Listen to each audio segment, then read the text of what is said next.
Hello everyone and welcome. My name is Bailey, also known as CringeMcCringle here on YouTube. Hope you guys enjoyed last week's video on animated Lucky Draw Megatron. And sticking with the theme of crazy Japanese items, I thought that we would talk about yet another weird item in my collection. I personally am not mentally prepared for this at all, but what we're going to talk about is something special. This week's video is going to be about Transformers Revenge of the Fallen Leader Class Optimus Prime. But not just any version, a version that has been molded in clear plastic. What? What the fuck? Whose fucking idea was this? Before I start with anything though, we're going to talk about how absurd of an item this is. I mean, seriously, the jokes write themselves. I mean, think about it. Someone at the car really said, let's take one of the most complex current figures that we have right now that we're getting complaints from. Not just kids, but parents as well. And let's mold it in clear plastic. So that way, in 10 to 15 years, it is one of the most brittle things known to man. Do it. And if you thought that was a crazy idea, they actually went through with it. So, kudos to them, I guess. So this figure was released as a top prize in the Family Mart competition. Family Mart is a Japanese store chain for anyone who's wondering. So participants were able to basically buy an entry by spending an extra 500 yen with any purchase. So that's how they get a ticket into possibly winning this thing. Now, it's not known how many of these guys are out there in circulation, but it's given me probably the highest form of anxiety I've ever had in my life. But, yeah, it's cool as fuck. Despite the translucent plastic, this guy looks fucking awesome. Listen, this is one of my favorite Optimus Prime molds ever. It's probably top 3. And seeing it changed in such a drastic way just has me enamored with it all over again. You can see all the layers of plastic that's being used. In the head, you can see the wire for the speaker box. Now, I have taken out the batteries, and you should too. They ruin your figure. Don't leave them in there, take them out, alright? Anyway, Takara did at least think ahead a little bit and kept some parts in solid gray plastic. Places like the MacLeod windows, the shoulder spiky things, the shoulder joints. I don't like how loose this is, and that means I have to tighten it with a screwdriver. Help me.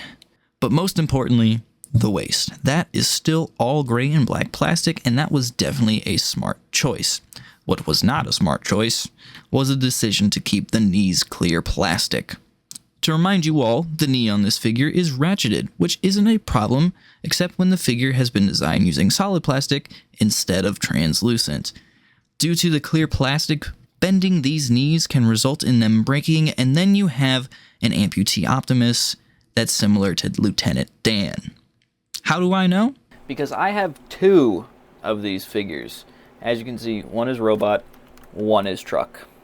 God help me. Now, the reason that I have 2 is because the first copy of this that I bought, which is actually this one, but the first copy that I bought, the knee was exploded and broken out of the box, sealed. So it either got damaged in shipping from Japan or possibly even before that. And while I was very upset because of this, I did have a solution. Using my Bayverse-obsessed brain, I remembered how the transformation of this guy works, and I decided that the only solution was to put the figure in truck mode. Now, that was a crazy idea, but what's crazier is that I actually did it. And man, did I do it, because look, yeah, I did it. I transformed this guy perfectly. No instructions, no videos, just memory. It took an hour, but look, it's so cool. It's so cool. This thing looks awesome. Now, truck mode is actually beneficial to this guy because it helps hold his knees together perfectly, and it is solid. It's very cool to have this guy in clear plastic, and I have to remember not to touch it unless I want to break it.